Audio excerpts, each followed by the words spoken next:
Ang kwentong ito ay hango sa tunay na buhay. Nangyari ito sa lugar ng Northern Samar. Si Enting ay isang magsasaka. Kasama niya ang kapatid na si Yoyong sa bahay.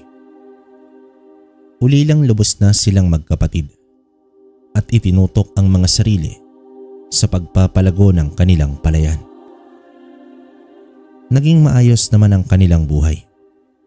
May regular silang sinusuplayan ng bigas sa merkado. Si Yoyong naman ay nakatoka sa pagbili ng mga binhi at iba pang pangangailangan sa palayan tulad ng mga pataba. At siya rin ang nakikipag-usap sa mga kliyente nila. Kaya naman madalas ay wala ito sa bahay. Samantala si Enting naman ang namamahala sa buong palayan. Kuya, mukhang may darating na malakas na ulan. Mas mabuti siguro na bilhin ko na ang mga kailangan natin sa taniman. Mungkahi naman dito ni Yoyong. Sa palagay ko nga, bukas na bukas din pumunta ka na sa bayan, Yoyong. Tugon naman dito ni Enting. May kailangan bang kumpunin dito sa bahay? Lalo na ang bubong, kuya. Sambit naman dito ni Yoyong. Wala, maayos pa yan. Ang kawaway ang mga pananim natin. Bakit pa kasi hindi na lang hintayin na matapos ang anihan bago umulan ng malakas? Buntong hininga naman dito ni Enting. Kinabukasan, maagang umalis si Yoyong. Baka aabutin pa ito ng pagbagsak ng ulan. Buong araw naman na nilaliman ni Enting at ang iilang trabahador ang kanal sa palayan upang kahit papaano ay hindi lumubog sa tubig ang mga palay. Sa tindi ng pagod ni Enting ay nakalimutan niya ang kalabaw at naiwan ito sa palayan. Naalala lang niya nang bumuhos na ang malakas na ulan. Tumatakbo naman siyang tumungo sa may palayan upang kunin ang kalabaw. Pilit inihila ni Enting ang kanyang kalabaw upang dalhin sa mas mataas na bahagi dahil bumahana sa may palayan. Magkahalong putik at tubig na nagatuhod ang lalim. Kaya naman nahirapan na siya ng gusto. Kumikidlat at malakas pa ang hangin. Tila may dilubyong paparating. Balak niyang pumunta sa nag-iisang puno upang sumilong saglit. Napakadilim.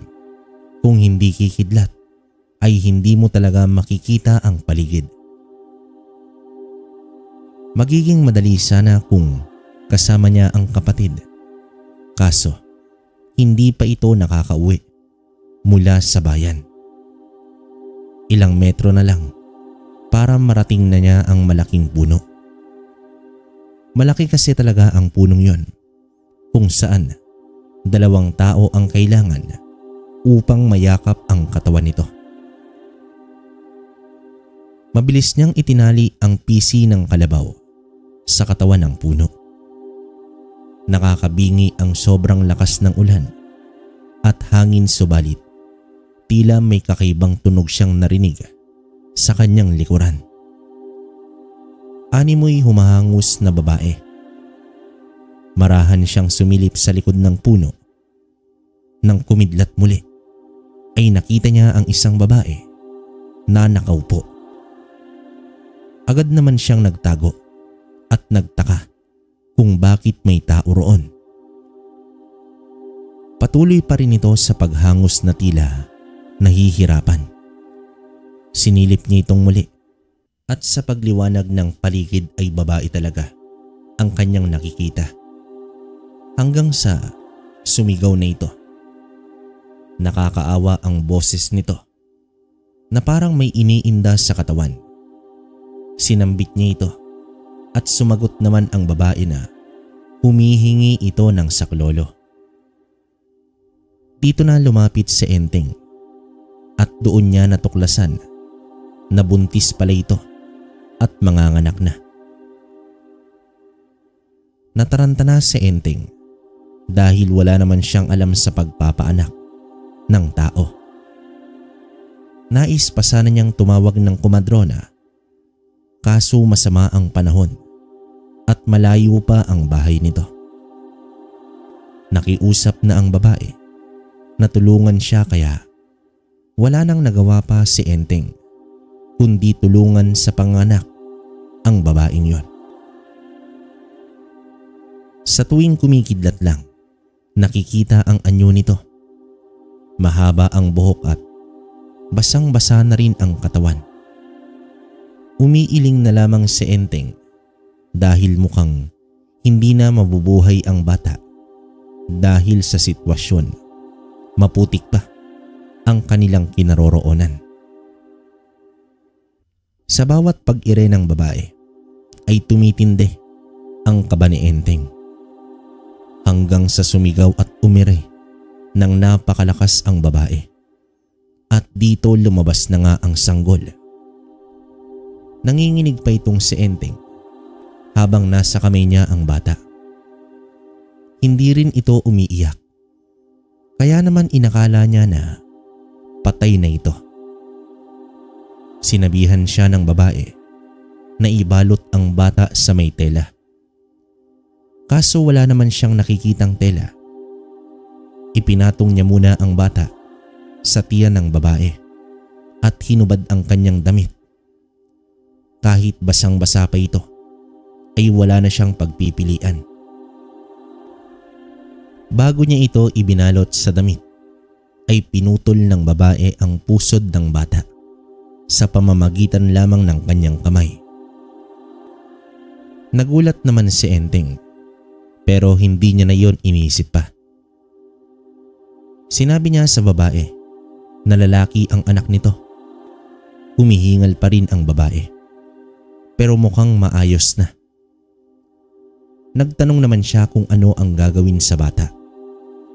Nagwika naman ang babae na sa kanya na raw ito at tawagin niya itong Hector. Muling nataranta si Enteng at nagtaka kung bakit ibinibigay nito ang bata sa kanya. Marahang tumayo ang babae at nagpasalamat ito sa kanya. Muli pa itong nagwika at sinabing alagaan daw niya ang bata. Akala ni Enteng napatay na ang sanggol, kaya hindi siya pumayag at natakot na baka siya pa ang sisihin ng mga tao kung bakit namatay ito. Pero tanging pasasalamat lang ang sinabi ng babae. Naglakad ito at sa muling pagliwanag sa paligid ay nakita niya ang sira-sira nitong damit. Umimpis ang itsura ng babae na tila butot balat na lamang.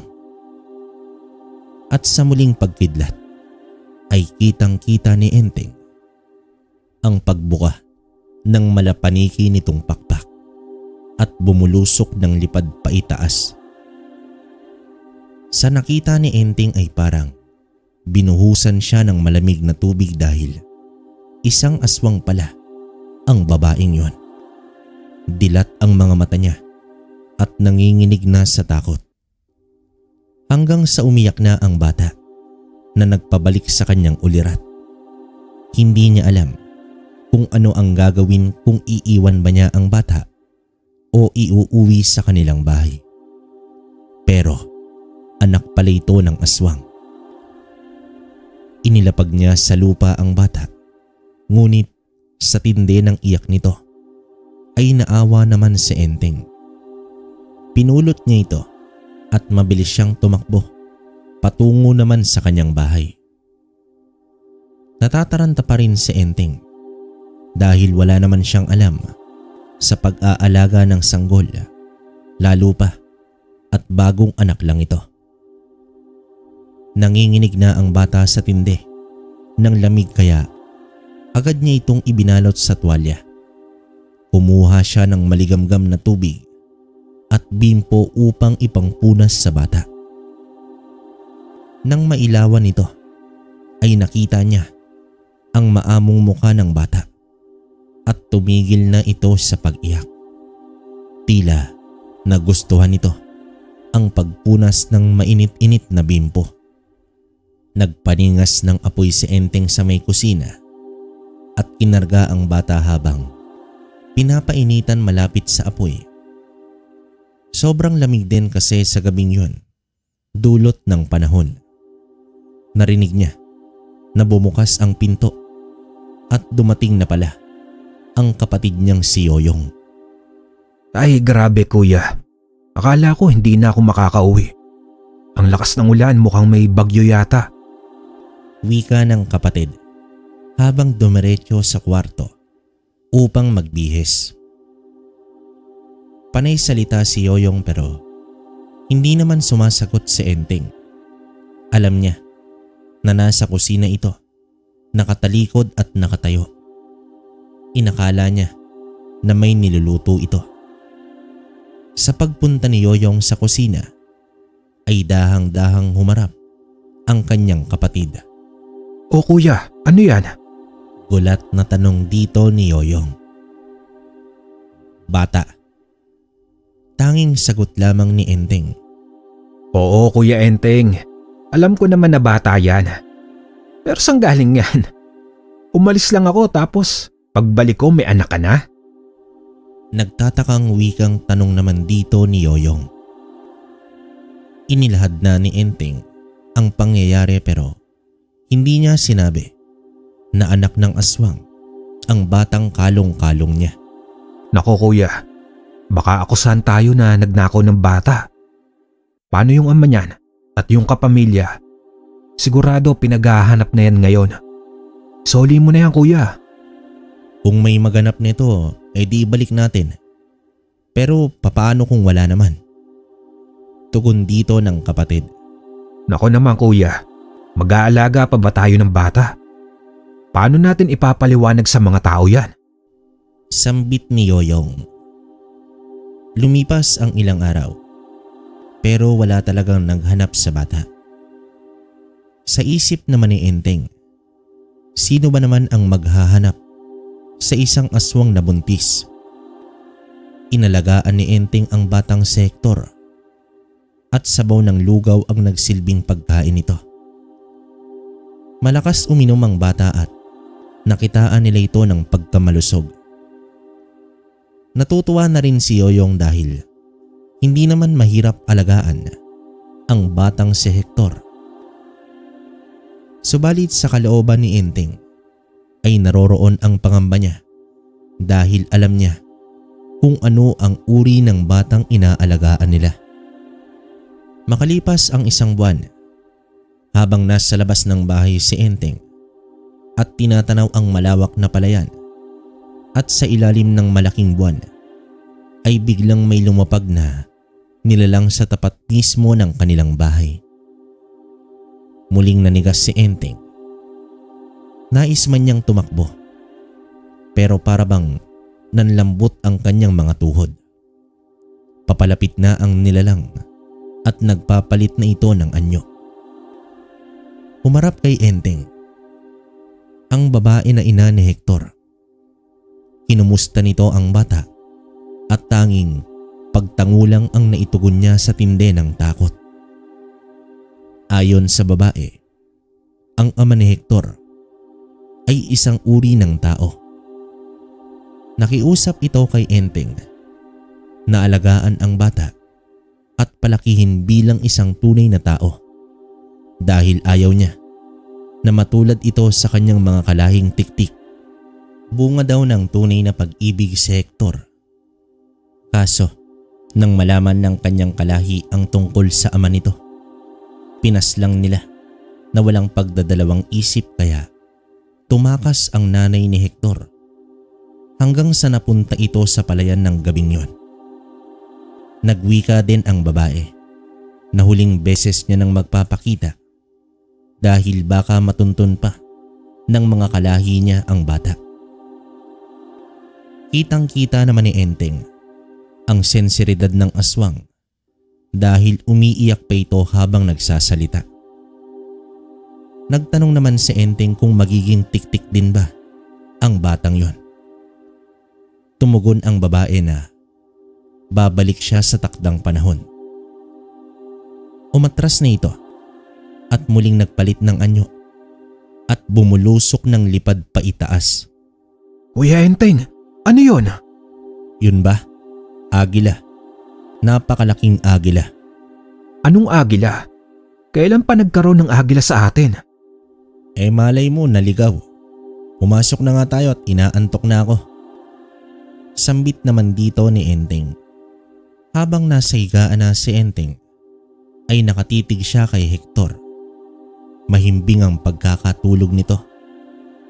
Sa kabila ng kanyang takot sa bata, ay mas namutawi ang pagkaawa niya rito. Napasambit na lamang sa Diyos si Enteng at nanalangin na gabayan sila at wag sana siyang lapain ng bata kung magiging aswang na ito. Nabagabag din siya sa huling sinabi ng babae na magbabalik ito sa takdang panahon. Ibig sabihin kaya nito ay sa panahon na magbalik ang aswang ay panahon din ng magpapalitan nyo itong si Hector. Isang katanungan na hindi alam ni Enteng ang kasagutan. Sa paglipas ng mga taon ay nasa edad 10 na nga itong si Hector. Gumawa na lamang ng kwento ng magkapatid dahil hindi nila alam kung ano ang magiging reaksyon ng bata kapag nalaman nito na isa siyang ampon. Natakot din si Enteng na baka mag-usisa pa sa tungkol na tunay na mga magulang ng bata. Lumaking mabait at masunurin si Hector. Pagkagaling nito sa eskwela ay tumutulong agad sa gawaing bahay. Kahit sa araw na walang pasok ay mas gugustuhin nito ang magbutingting ng kung ano-ano kaysa makipaglaro sa ibang bata. Nakitaan din ni Enteng ng kakaibang lakas ang batang si Hector. Iba talaga kapag anak ng aswang. Pangbihira ang batang ito. Wika ni Enteng sa kanyang sarili habang paparating si Hector. Bit-bit ang 2 galon na tubig. Sa pag-edad ni Hector ng 15, may isang pangyayari na naging dahilan upang makatuklasan na naman si Enteng sa kakaibang kakayahan ng bata. Habang sakay si Enteng ng kalabaw at nasa kangga naman si Hector, dala nila ang 6 na sako ng bigas para ihatid sa kanilang suking tindahan. May 4 na kalalakihang humarang sa kanila at nais ng mga ito na nakawin ang mga bigas nilang dala. Nakiusap naman si Enteng na kung pwedeng 2 sako na lang ang kukunin nila, pero biglang sinuntok si Enteng at nahulog ito sa kalabaw. Susuntukin din sana si Hector, ngunit sinalo ito ng bata at agad binali ang kamay ng isang lalaki. Sumugod naman agad ang 3, ngunit tinalunan ito ni Hector at dinakma ang mukha ng isa. Dinampot si Hector, ngunit agad nitong tinusok ng daliri niya ang mata ng lalaki. Gamit ang isang kamay ni Hector ay dinampot niya ang lalaki at ibinalibag. Sa pagsapak pa ng isang lalaki ay sinalo lamang niya ang kamay at binalibag din. Babangon pa sana ang isa na tumilapon palayo, ngunit tumalon si Hector ng napakataas at inambahan ang lalaki. Isang suntok sa dibdib ang natamo ng lalaki, dahilan upang mawalan ito ng malay. Bagsak ang 4 sa loob lang ng ilang segundo. Gulat man, pero hindi na nagtaka pa si Enteng sa ipinamalas ni Hector.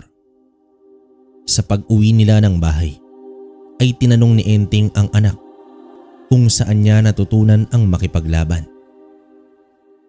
Sa totoo lang po, Itay, Hindi ko rin alam kung paano ko po nagawa ang makipaglabang kanina. Para bang kusa na lamang gumalaw ang aking katawan. Tugon naman dito ni Hector. Sa susunod anak, mas mabuting umiwas na lang tayo sa mga loko-lokong yon. Hindi magandang makipag-away anak. Tandaan mo yan.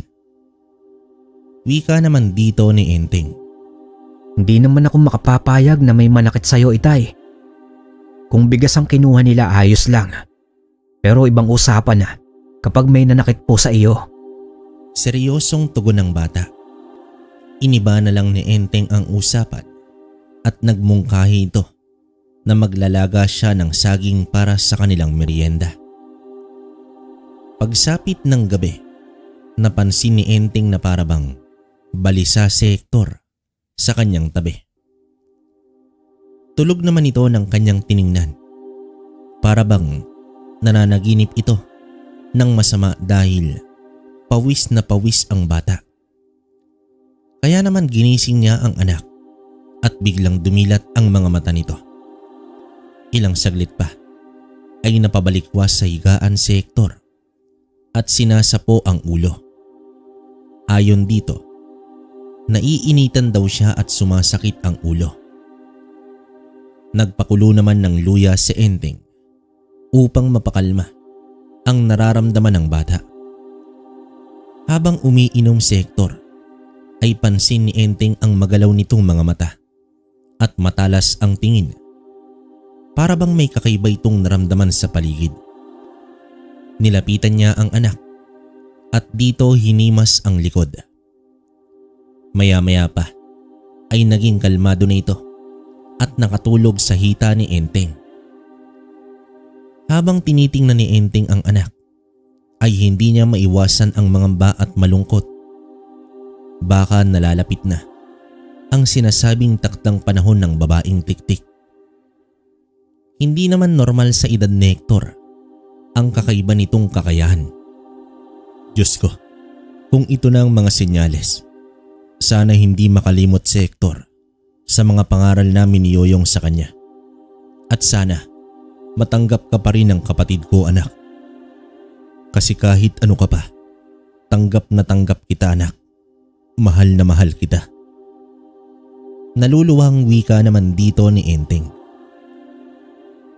Kinabukasan ay nagimbal si Enteng sa ibinalita ni Yoyong. Tumatakbo ito at humahangos na umuwi ng bahay. Kuya, alam mo ba kung ano ang nangyari sa asawang buntis ni Poldo? Natagpo ang patay at wakwak tiyan at wala na ang bata. Ano? Diyos ko, sino daw ang may gawa niyan? Ayon sa mga tao, malamang inaswang ang asawa nito.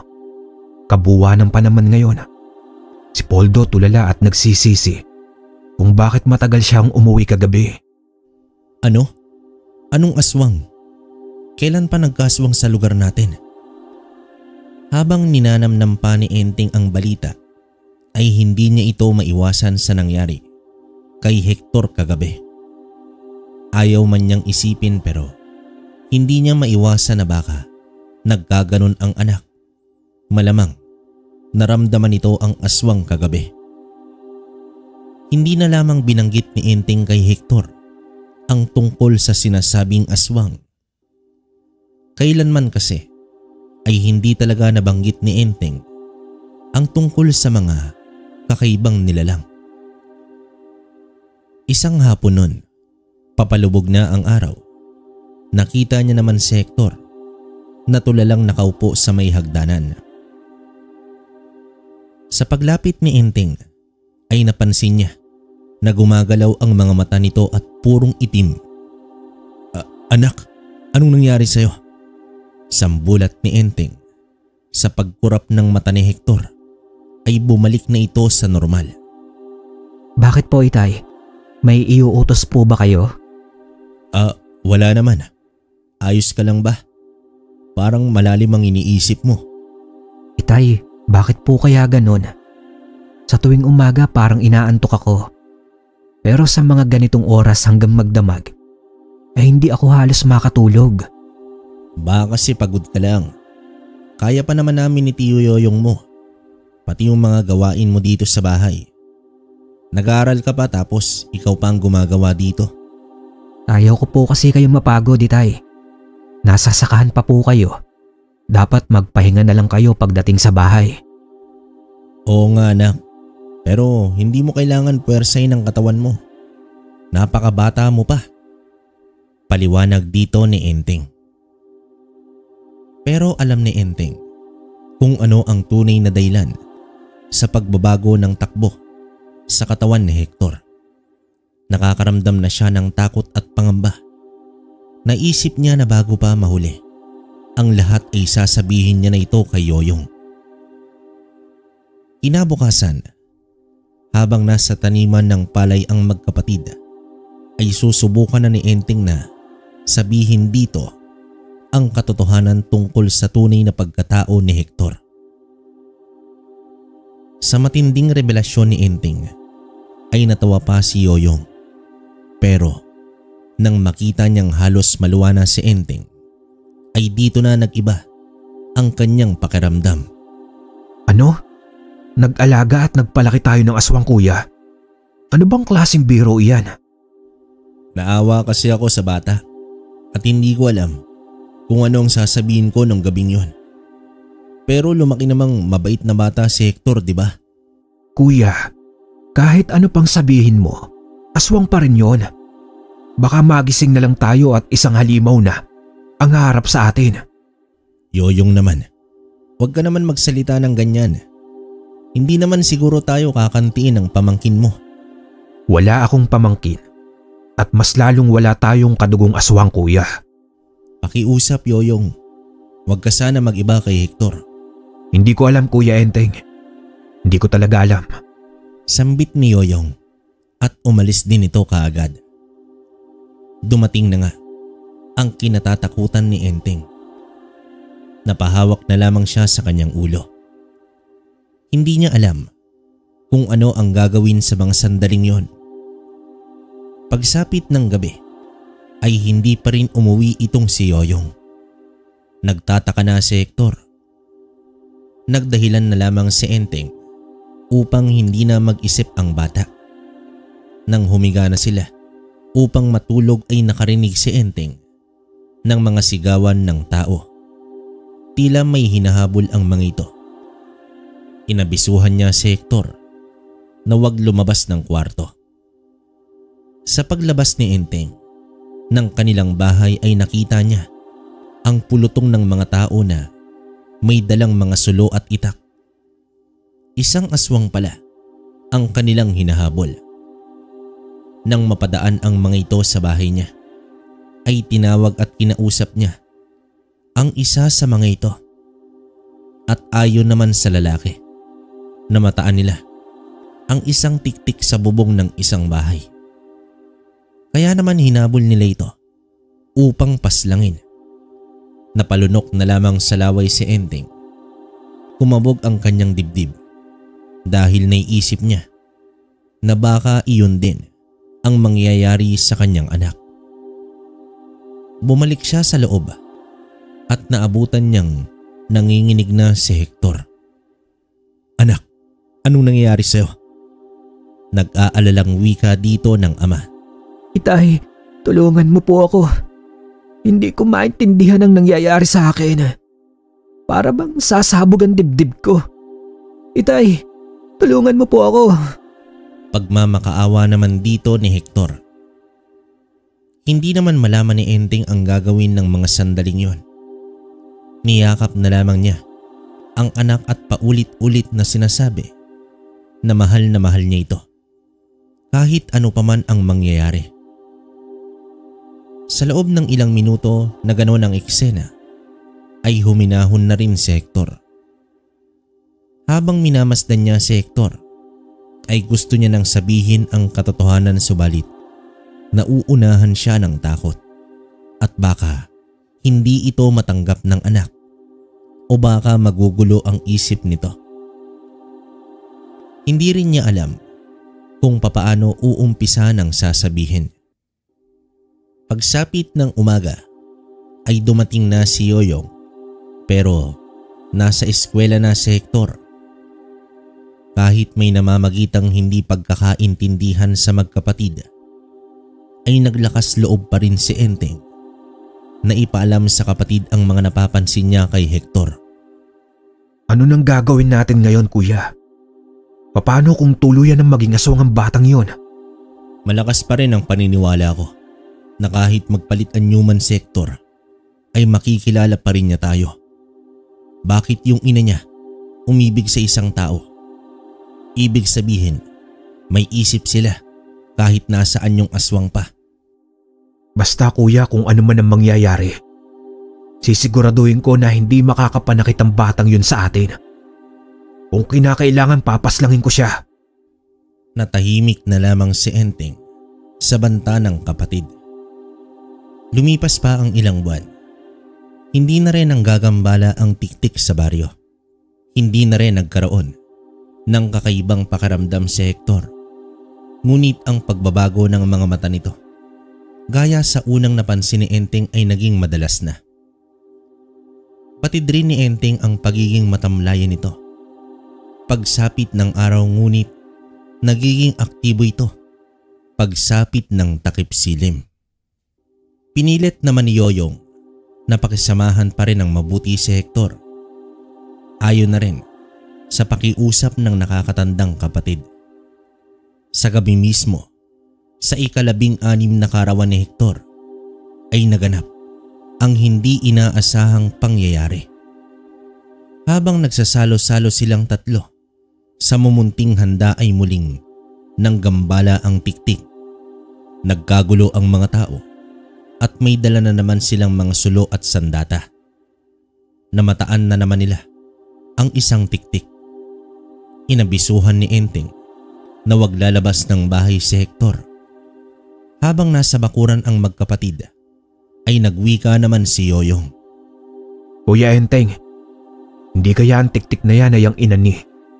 Sa palagay ko, hindi siyang tiktik. Hindi ito ang sinasabi niyang takdang panahon ng pagbabalik.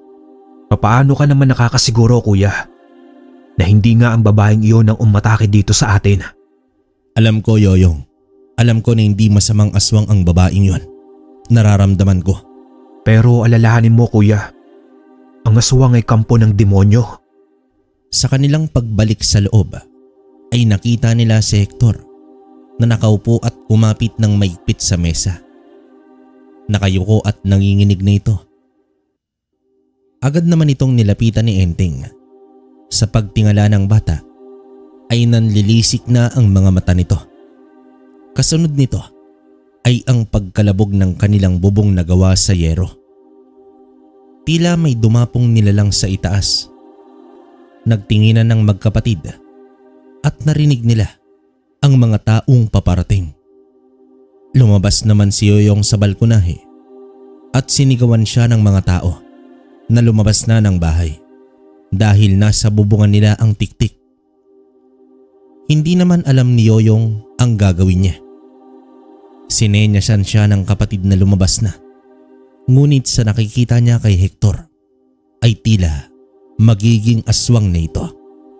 Sige na, Yong, umalis ka na. Hindi ko iiwan ang anak ko. Sambit naman dito ni Enteng.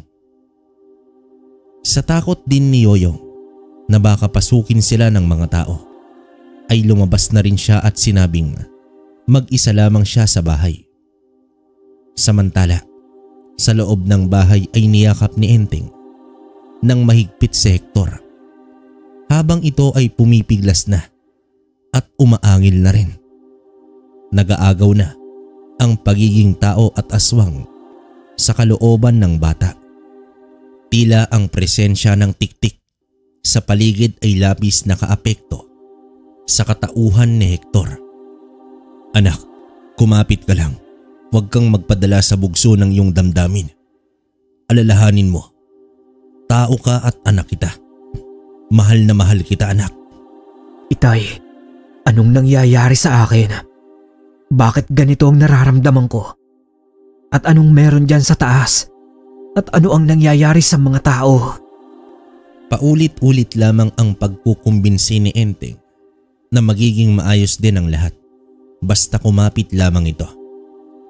Nagsisigawan na ang mga tao sa labas sa pagtataboy nila sa aswang. Habang ang aswang naman ay tila may nararamdaman sa loob ng bahay. Tumitingin ito sa mga tao at tumitingin rin sa bahay. Animoy nagdadalawang isip itong lumipad. Pinagbabato na nila ang aswang, ngunit hindi pa rin ito umaalis. Hanggang sa sinabuyan na nila ito ng asin at napaso ang kamay. Umangil ng napakalakas ang aswang at matayog na lumipad. Sa paglayo ng aswang ay unti-unti ding nanumbalik sa normal si Hector. Pilit pinagtakpan ni Yoyong kung nasa ng kapatid at si Hector. Napaniwala naman niya ang mga tao at umalis na rin ito. Sa pagpasok ni Yoyong ay naging maayos na ang kalagayan ni Hector. Makalipas ang ilang minuto, magkaharap silang tatlo. Dito na nagtanong si Hector tungkol sa nangyari sa kanya kanina lamang. Itay, Tiyo, hindi na bago sa akin ang tungkol sa aswang. Naririnig ko ito sa mga kwentuhan ng aking mga kaklase at kaibigan. Aswang po ba ang nasa bubong kanina? Seryosong tanong ng bata. Tumango naman si Enteng at kasunod nito ay ang katanungan ni Hector tungkol sa kakaibang nangyari sa kanya habang nasa bubong naman ang aswang kanina. Kuya, hanggang saan ba natin ililihim ito? Paano kung sa susunod ay makita na siya ng mga tao at tuluyan ng… Yoyong, tumigil ka. Anak, mas mabuting magpahinga ka na muna. Naguguluhan ka lang at baka natakot ka lang kanina. Sige na, magpahinga ka na muna. Alam naman ni Hector na may hindi sinasabi ang ama, pero dahil nagkakainitan na ang magkapatid ay pinagpaliban na lamang niya ang tagpong iyon. Pumasok na siya sa kanyang kwarto, alinsunod sa utos ng ama. Huwag mo akong pangunahan, Yong. Nakakatanda pa rin ako sa'yo. Wika ni Enteng sa mahinang boses. Sa paglipas pa ng mga araw ay mas lumala pa ang mga senyales ng pagiging aswang ni Hector.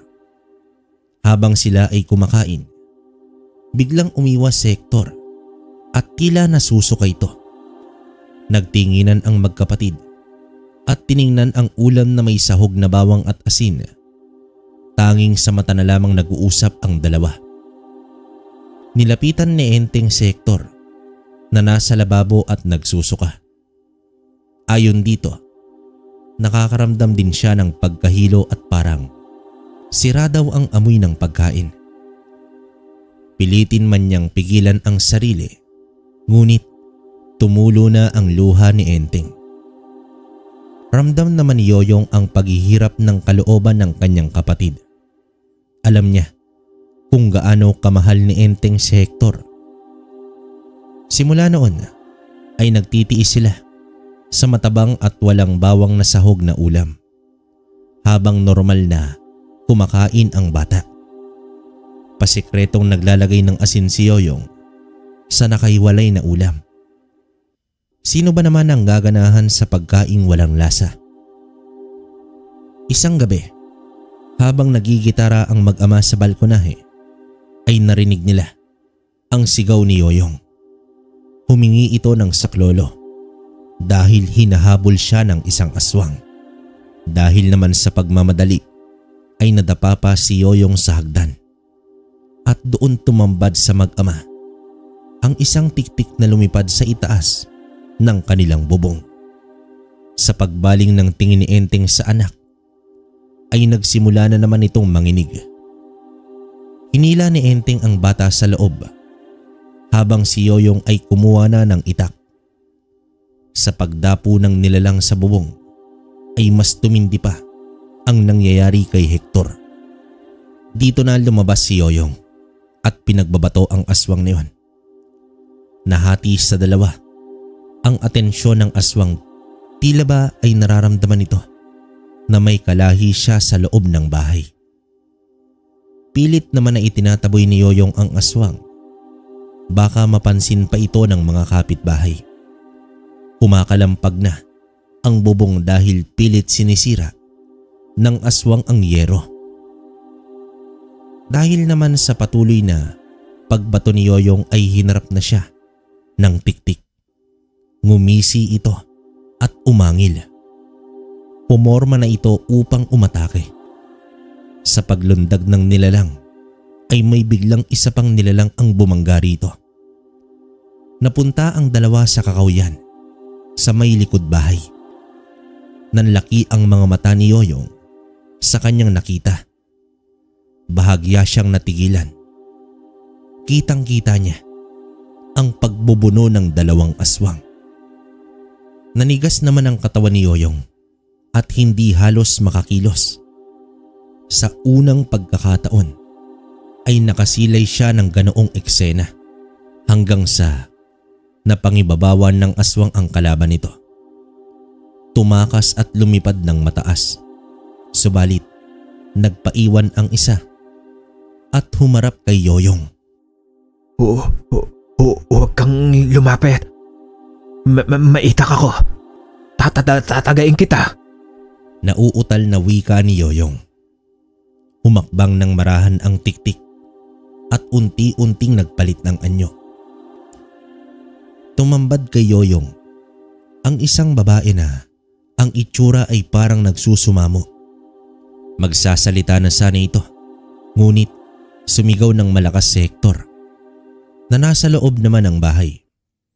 Mabilis na nakasampa ng bahay ang babae at sa muli ay muling nakita si Enteng at ang babaeng aswang. Sa pagsulpot ng babae ay mas naging mabagsik pa itong si Hector. Sa mga sandaling iyon ay hindi nakaimik si Enteng sa gulat nang biglang sumugod si Hector sa babae, ngunit madali nitong nahawakan ang leeg at kamay. Tatagain na sana ni Yoyong ang babaeng nakatalikod, ngunit pinigilan siya ni Enteng. "Huwag, Yoyong. Siya ang babaeng sinasabi ko." Sigaw naman dito ni Enteng. Natigilan naman si Yoyong habang nagpupumiglas ang bata. Pinakalma ng babae si Hector sa pamamagitan ng isang orasyon. Nang kumalma ay bumalik si Hector sa ama habang pinatago niya ito sa kanyang likuran. Matapang na nagtanong si Hector sa pangalan ng babae. Nagpakilala itong si Dina. Ako na ang magsasabi kay Hector. Pakiusap, umalis ka na muna." Wika naman dito ni Enteng. Magkahalong tuwa at lungkot ang namutawi sa itsura ng babae. Tumango naman ito at lumabas na rin ang bahay. Labis naman ang pagtataka ni Hector sa mga pangyayari, pero alam niya na hindi ordinaryo ang babaeng yon. Humingi na ng paliwanag si Hector sa ama at sa gabing yon ay wala nang nagawa pa si Enteng kundi aminin kay Hector ang lahat-lahat. Napaupo naman sa sahig si Hector sa mga narinig na revelasyon ng ama. Sinapu nito ang ulo at tila gulong-gulo sa lahat. Hindi niya matanggap na anak pala siya ng isang aswang.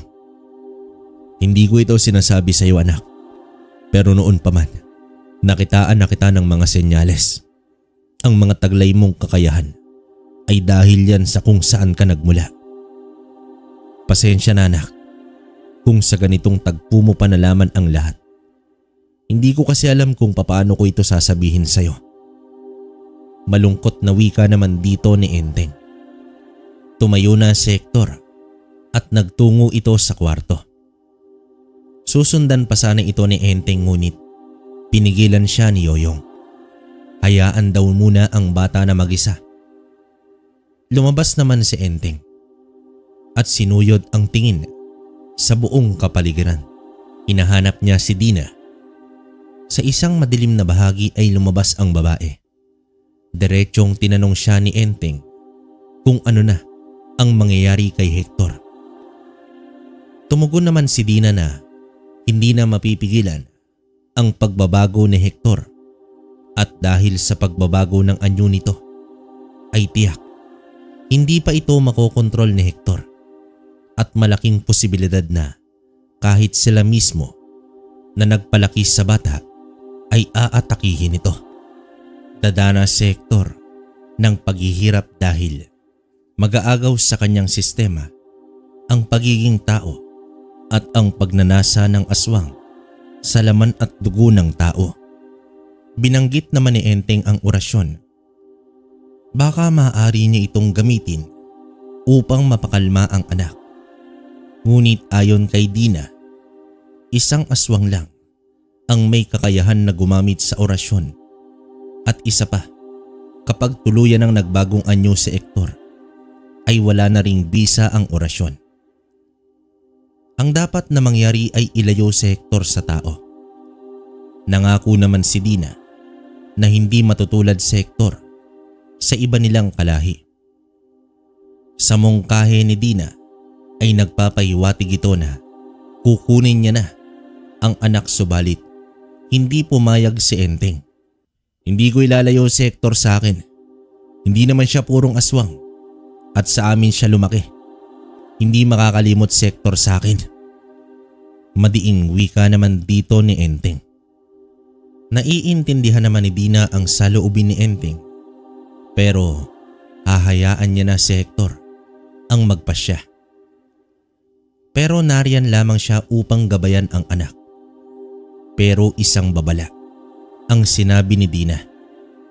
Ang tiktik na kanyang nakalaban kanina ay nalaman na ang katauhan ni Hector at hindi maglalaon ay susugod na ang mga ito upang kunin si Hector. At walang ibang paraan kundi ang labanan ang mga ito. Dito na dahang-dahang umatras si Dina at naglaho sa dilim. Ang babala ni Dina ay nagdulot ng matinding takot para kay Enteng. Naiipit siya sa dalawang mabibigat na desisyon kung saan nalalagay ang kaligtasan niya at ng kanyang kapatid, at malamang madadamay pa ang ibang tao sa kanila. Nagsusumiklab naman sa kanya sa mga sandaling yon ang pagmamahal sa anak at kapatid. Kung alin ang pipiliin niya, ang ipaubaya si Hector sa mga kalahi niya o ipaglaban ito laban sa mga aswang. Kinabukasan, masinsinang kinausap ni Enteng si Hector. Wala na siyang inilihim sa anak kahit ang pag-uusap pa nila ni Dina. Nananahimik muna si Hector at nag-isip ng malalim. Itay, kung darating man ang oras na tuluyan na akong magbago at hindi ko na kayo maalala, pakiusap, gawin po ninyo ang lahat ng makakaya ninyo upang iligtas ang sarili. Kahit buhay ko pa ang maging kapalit. Hector anak, huwag kang magsasalita ng ganyan.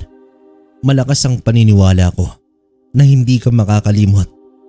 Ang tatay mo ay isang tao at ang nanay mo ay hindi katulad sa iba pa ninyong kalahi. May mabuti kang puso anak. Huwag mo sanang kakalimutan yun. Pero ayoko kayong masaktan ni Tay. At gagawin ko ang lahat kung aatake man ang mga tiktik para mailigtas ko po kayo ni Tiyo. Kayo lang ang pamilya ko, Itay, sa kabila ng lahat. Napakasakit sa akin anak na itong magiging landas mo. Nang dumating ka sa buhay ko, naging masaya na ako. Binigyan mo ko ng dahilan upang magsikap pa sa buhay. Pilitin mo anak na alalahanin ako. Pilitin mo magpakatao. Alam kong mahirap pero nakikiusap ako. Matapos nun, nagyakapan ang mag-ama habang nakikinig lang sa kanila si Yoyong. Kahit si Yoyong ay napamahal na rin sa bata. Nagalit man siya noong una, pero napagtanto niya na hindi rin pala kaya niya na mawala itong si Hector. Bago naman magtanghali ay nagpaalam si Yoyong na pupunta ng bayan dahil may bibilhin lamang ito. Samantala, naghakot ng mga balat ng niyog si Hector dahil ayon sa mga kwentong narinig niya, mabisa itong pangontra sa mga aswang. Wala naman pakialam si Hector sa kanyang sarili dahil ang mahalaga ay ang kaligtasan ng kanyang pamilya. Bago naman magtakip silim ay dumating na si Yoyong. Bumili pala ito ng 2 mahabang itak. Nagtagpo ang mga mata nila ni Hector. Hindi naman napigil ni Yoyong ang maluwa nang makita ang maamong mukha ng bata. Hindi ko ito gagamitin laban sa iyo, Hector. Napagtatto ko na hindi ko pala kaya na mawala ka sa amin. Wika naman dito ni Yoyong habang niyayakap ang kanyang pamangkin. Naiintindihan po kita, Tiyo. Alam ko kung gaano kabigat sa inyo ang sitwasyon.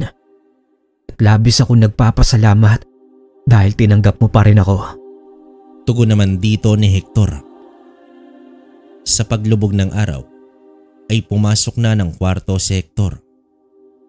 Sumunod naman si Enteng na nakatayo lang sa may pinto. Maluwa-luwa ang bata habang nakatingin sa ama. Nagsisimula ng mag-iba ang mga mata ni Hector. Pati ang bibig nito ay gumagalaw na. Naanimoy nagngingit-ngit sa galit.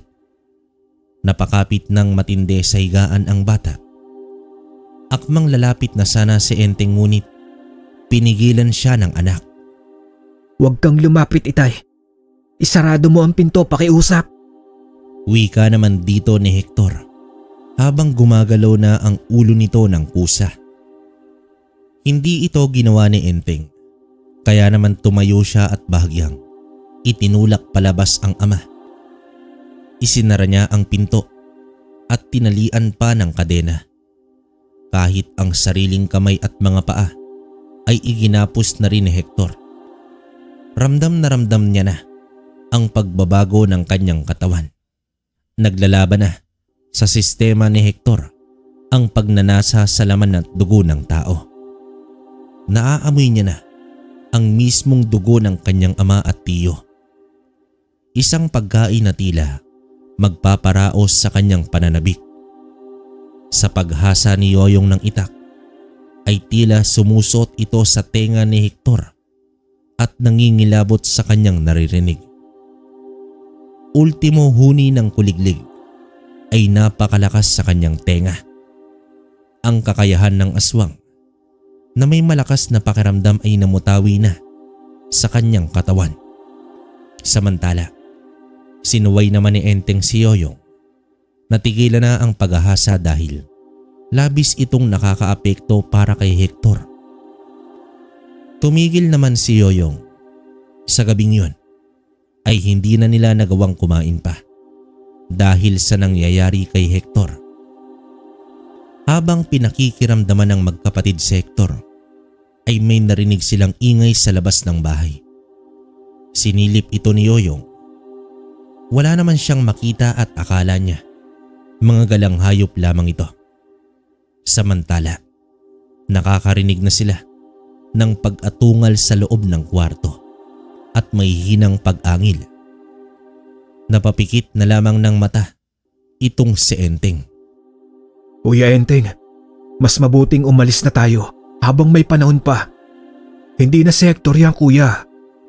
Madiin ngunit mahinang boses naman ni Yoyong. Hindi ko iiwan ang aking anak. Magbago man ang kanyang anyo. Alam ko na nasa loob lamang si Hector. Tugon dito ni Enteng habang nakasandal sa dingding ng kwarto. Kuya, sigurado naman maiintindihan tayo ni Hector. Tsaka bukas magbabalik tao na din siya. Pagpupumilit pa dito ni Yoyong. Ngunit muli silang nakarinig ng mga kalabugan sa labas. Sumilip muli si Yoyong sa siwang at sinipat ng gusto ang labas ng bahay nang biglang may matang sumilip din sa may siwang. Napasigaw sabay atras si Yoyong dahil sa sobrang gulat. Kuya, may aswang! Nauutal na wika naman dito ng kapatid. Bumunot naman ang itak si Enteng at ganun na rin si Yoyong. Natatakot man pero naging matapang ang dalawa. Dumakot din sila ng asin at nagkasundo na sa magkabilang pinto sila lalabas. Si Enteng sa may entrada at si Yoyong sa may kusina. Pagkalabas nila, agad nilang sinabuyan ng asin ang aswang. Umatungal ito at napaatras. Ngunit pagwari nila ay may dalawa pang aswang na nakaabang lang pala.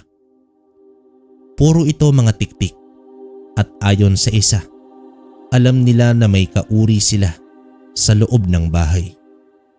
Napasandal ang magkapatid sa dingding habang dinuduro nila ng sandata ang mga kalaban. Kuya, ano nang gagawin natin? Maging alerto ka. Huwag kang kukurap at pigilan mo ang takot mo. Sa kalooban ni Enteng ay hiniling niya na sana dumating si Dina upang iligtas silang dalawa.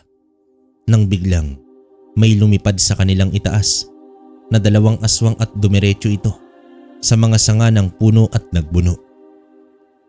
Nabaling ang atensyon ng tatlong aswang sa mga nilalang na nagsasalpukan na. Si Dina na yan. Yong, narito na siya. Wikang may galak naman dito ni Enteng. Kuya, tara na, pumasok na tayo sa loob. Sa kanilang pagtakbo, papunta sa may entradang pinto, ay may isa pang aswang na nakatayo sa kanilang dadaanan. Napahinto naman ang dalawa at ngumisi ang aswang na yon. Biglang bumuka ang mga pakpak nito na tila paniki at umangil. Sa pagsugod ng aswang ay biglang nawasak ang dingding at may lumabas na isa pang aswang. Nanlaki ang mga mata ng magkapatid dahil ang aswang na yon na agad na umatake sa tiktik ay walang iba kundi si Hector. Ganoon pa rin ang katawan nito, ngunit malalaki na ang mga kamay at paa na may mahabang kuko. Lumaki din ang mga mata at may 4 na pangil at may kung anong buto ito na nakausli sa may likuran. Mabagsik at napakabangis nito habang walang patid na inaatake ang tiktik.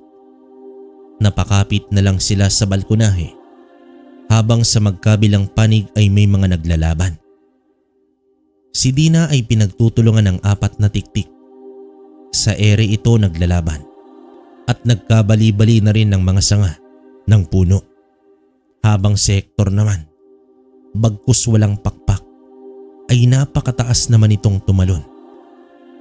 Sa bawat pag-angat nito sa ere ay nilulundagan ito ng batang aswang at hinihila pababa sa kainuundayan ng kalmot at kagat.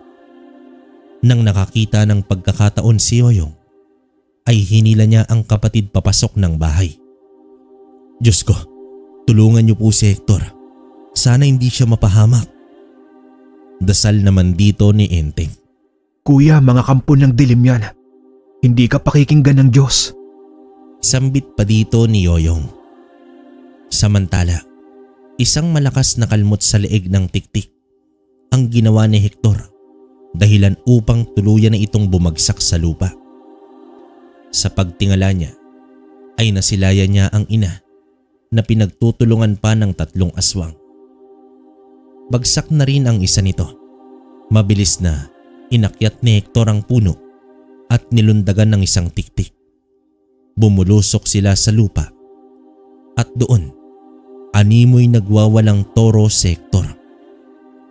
Habang nasa itaas ay pinatikim ni Dina ang kanyang taglay na lakas laban sa kapwa nito mga tiktik. Napaslang ng mag-inang tiktik ang mga kalaban, ngunit ang isa nito ay nakatakas na. Lumapag naman si Dina at lumapit sa anak nito. Noong una ay umiiwas pa si Hector, ngunit nagpalit na ng anyo si Dina at inabot ang kamay nito sa anak. Unti-unti na din na nagbalik sa anyo ng pagiging tao si Hector. Lumabas na din ang magkapatid at nagtungo sa mag-ina. Ngunit nakarinig sila ng mga sigawan ng tao at sa pagsilip ni Yoyong ay may dala itong mga sulo at itak papasugod sa kanilang bahay. Dina, Umalis ka na. Baka maabutan ka pa ng mga taga-baryo. Wika naman ni Enteng sa babae. Tumango naman ito at mabilis na tumakbo at nagtungo sa may kakawian. Tumambad naman sa mga tao ang 4 na tiktik at nakita din nila ang 3 na nakatayo sa may bakuran. Nagulat naman ang mga tao kung papaano nila napabagsak ang mga aswang. Pero nagdahilan si Yoyong na may sumulpot na tao at nagligtas sa kanila. Kaso umalis na rin ito nang matalo ang mga aswang. Tahimik lang si Hector habang nakayakap sa kanyang ama. Isa-isang sinindihan ng mga tao ang mga napaslang na tiktik at agad din na dinala ni Enteng ang anak upang bihisan dahil nagkawasak-wasak na ang damit nito. Habang abala ang mga tao sa labas ay nasa kwarto naman ang mag-ama. Itay, naging halimaw na po ako. Hindi ko naman ito ginusto. Naluluwang wika naman dito ni Hector. Shh! Huwag kang maingay. Huwag ka na magsalita ng ganyan. Kahit ano ka pa, hindi magbabago ang tingin ko sa'yo. Sa katunayan, niligtas mo kami ng tiyo mo. Maraming salamat anak. Nakangiting wika ni Enteng habang pinupunasan ang luha ng bata. Magiging ganito na ba ako gabi-gabi, Itay? Humihikbing tanong ng bata. Bakit mo nga pala kami tinulungan anak? Ano bang nasa isip mo nun? At anong nararamdaman mo? Pag-usisa naman dito ni Enteng. Ang alam ko, Itay, nasa panganib kayo at wala akong ibang gustong gawin kundi paslangin ang mga nananakit sa inyo. Ibig sabihin, hindi ka nakalimot sa amin anak? Natutuwang tanong naman dito ni Enteng. Tumango naman si Hector at nagsabing pagod na daw siya at nais niya ng magpahinga. Kinabukasan, isang malaking balita sa baryo ang nangyari sa bahay nila Enteng. Nagbunyi ang mga tao dahil napaslang na ang mga tiktik. Ngunit nag-usisa sila tungkol sa sinasabing tao na tumulong sa magkapatid. Inakala ng mga tao na may tagapagligtas na sila na antingero. Hindi na nagbigay pa ng detalye si Yoyong. Basta, bigla na lang daw may sumulpot na tao at naglaho rin pagkatapos ng laban. Pagsapit ng hapong nang papalubog na ang araw, ay nagulat si Yoyong nang biglang tinawag siya ni Dina. Nais daw nito na makausap ang anak. Pinatuloy naman niya ito sa bahay at doon nag-usap ang mag-ina sa kwarto. Binigyan nila ng oras ang mag-ina.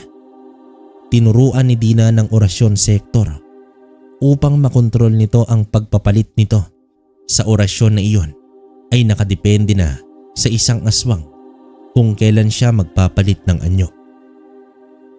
Matapos nito ay nakipag-usap naman ang babae sa magkapatid. Hindi naman naiwasan ni Enteng ang mag-usisa kung bakit iba si Dina kumpara sa mga kalahi niya. Ayon sa babaeng aswang, likas sa isang nilalang ang may kabutihan at kasamaan sa kalooban. Kung ang tao ay mas pinipili ang kabutihan, dahil sa kabutihan naman nilikha ang mga ito. Samantala, ang mga aswang ay nilikha mula naman sa kasamaan. Pero sa bawat nilalang, tao man o aswang, ay may kakayahang pumili kung anong landas ang tatahakin mo. Aminado naman si Dina na isa siyang walang awang nilalang dati. Hindi na mabilang ang kanyang mga nabiktima. Namuhay sa kadiliman hanggang sa nakilala niya ang tatay ni Hector at dahil sa pagmamahal niya sa tao ay nagbago ang kanyang paningin. Hindi man maaalis ang pagiging aswang niya, pero may kalayaan naman siyang pumili kung anong landas ang kanyang tatahakin. Subalit, hindi naging madali ang lahat. Pinaslang nila ang kanyang sinisinta at napilitan siyang ipaampon ang anak sa tao. Lumipas pa ang ilang buwan Naging payapa na ang baryo. Nakokontrol na din ni Hector ang kanyang sarili. Ipinagpatuloy niya ang pag-aral at namuhay ng normal. Kahit pa ay umiiwas siya sa mga pangontra ng aswang, ay nagagawan naman niya ito ng paraan. Pero sa tuwing kabilugan ng buwan, ay nakikipaglaban pa rin si Hector sa kanyang sarili. Pero hindi na katulad ng dati.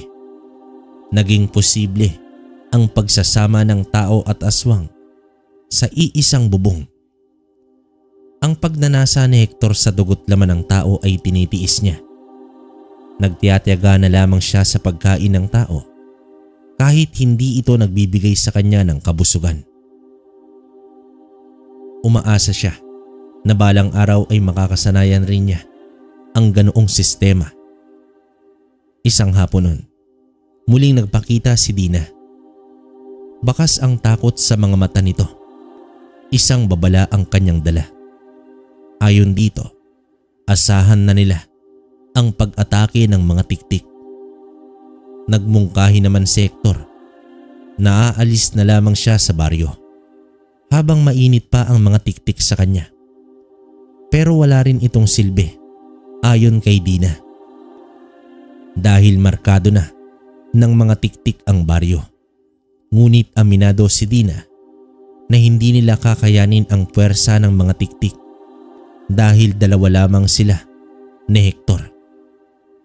Sa pag-alis ni Dina ay nag-usap naman ang magkapatid. Kuya, ano na ang gagawin natin? Tiyak mauubos tayong lahat. Huwag kang mag-alala, Yong. Lalaban tayo bilang mga tao. Kailangan mahimok natin ang mga tao na makiisa sa ating gagawin. Pero kuya, ano naman ang ipanlalaban natin sa mga aswang na yon? Walang imposible kapag nagkakaisa tayong lahat, Yong. Gamit ang mga natural na pangontra. Iyan ang panlaban natin. Kaya sa lalong madaling panahon, dapat maabisuhan na natin ang lahat. Makikiisa kaya ang lahat, kuya? Gayunpaman, kahit walang kasiguraduhan, ay sinubukan pa rin ng magkapatid. Isang pagpupulong na dinaluhan ng bawat padre de pamilya ng bahay ang ginanap. At tama nga si Yoyong, hindi lahat ay naniniwala, lalo na ang mga hindi nakakita sa nangyari sa bahay ng magkapatid. Inabot na ng dilim ang diskusyon ng mga tao, ngunit hindi pa rin nakagawa ng tamang plano. Habang tahimik lang na nakikinig si Hector, ay uminit ang kanyang ulo dahil sa kabila ng mga testimonya ay may iilan pa rin talaga ang pinagtatawanan lang ang aswang. Tahimik na umalis si Hector at wala namang nakapansin dahil nasa labas lang naman siya sa lugar na pinagpupulungan. Sa gitna ng mga palitan ng salita ay biglang kumalabog ang bubong. Nagulat at natahimik ang lahat. Lumabas ang pinuno ng baryo at sinilip ang bubong ng kanyang bahay. Nanlaki naman ang mga mata nito dahil may isang aswang ang nakatayo sa bubong ng bahay. Tumalon pa ito at lumapag sa harap mismo ng mga tao. Nang makita ito ng magkapatid, ay alam nila na si Hector ang tiktik na yon. Nagsigawan ang mga tao at nagpulasan kung saan saang bahagi na sila ng bahay nagtago. Matapos na makita ng lahat ang aswang, ay lumipad na ito at naglaho.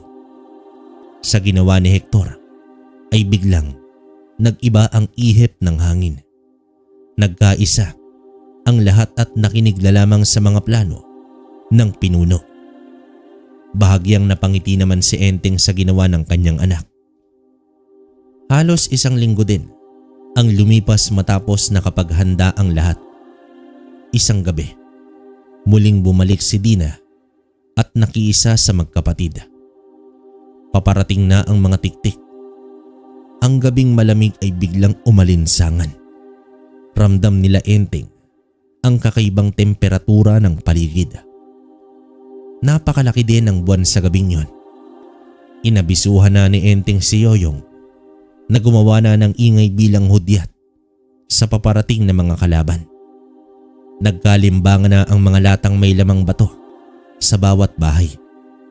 Nag-umpisa na rin na magliyab ang mga apoy sa bawat bakuran ng kabahayan.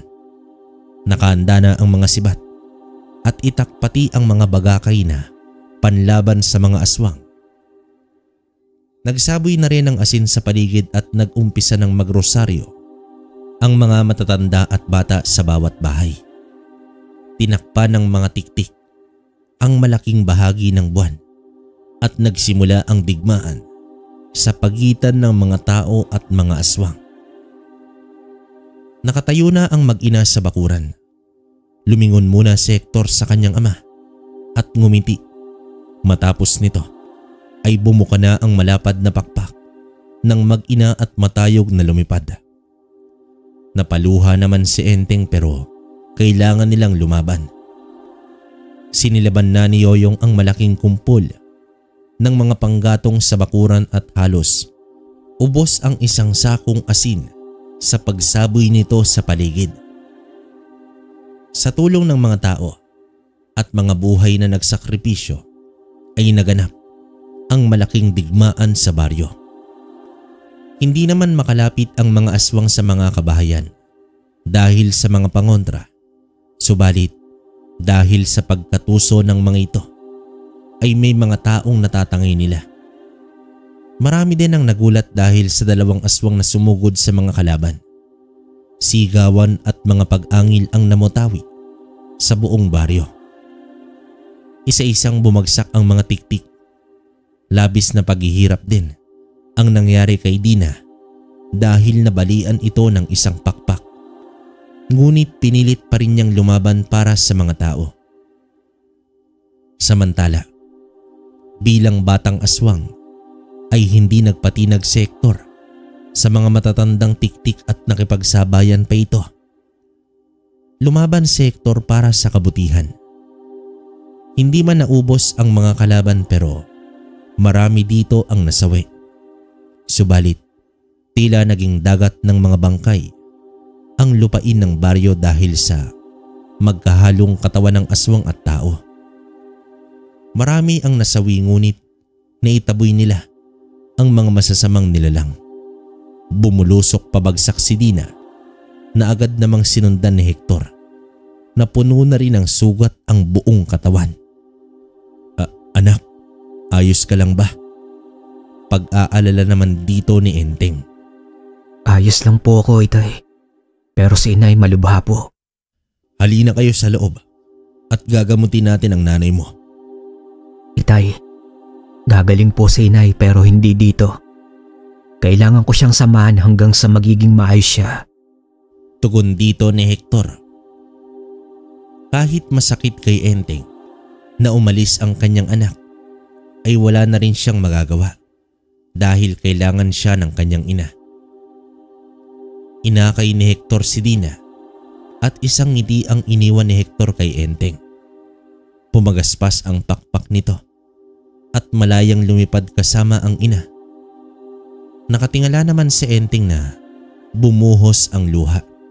Bitbit ang pag-asa sa muling pagbabalik ng kanyang anak na isang aswang. Ang kwentong ito ay nagpapaalala sa atin sa salitang pagtanggap at pagkakaisa. Pagtanggap sa ating mahal sa buhay, kung ano man ang tunay na katauhan nito. Pagkakaisa naman upang labanan ang kasamaan. At sa huli, kahit kailan, hindi mananaig ang kasamaan laban sa kabutihan. Mga kabaryo, hanggang dito na lang ang kwento natin. Maraming salamat sa inyo. Okay, mabilisan lang kabaryo. Grabe tong kwento na to, no? Kung paikinggan natin, sobrang simple, no? Based sa mga nakaraang mga kwento natin. Tik-tik. Pero kung papakinggan nyo hanggang dito, kung umabot kayo rito, grabe, diba? Hindi ko masabing malungkot yung kwento. Parang mixed emotion yung nangyari dito kasi parang ang kwento anak at magulang, di ba? Kasi yun nga, alam naman natin na si Dina ay tik-tik, no? Pwede pala talaga yon, no? Saka si Hector tik-tik din. Tapos itong dalawa niyang ama-amahan, si Yoyong at Enteng, tunay na mga tao.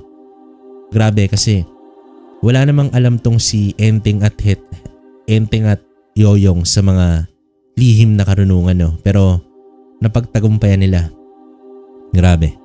Napakabait din ni Dina, no? Inamin niya naman na marami siyang nagawang mali nun. Pero yun nga, nasa pasya pa rin daw kung anong pipiliin mo, kabutihan o kasamaan. Grabe yung aral na iniwan ng kwento na to para sa akin. Yan sana ma-apply natin sa pang-araw-araw natin.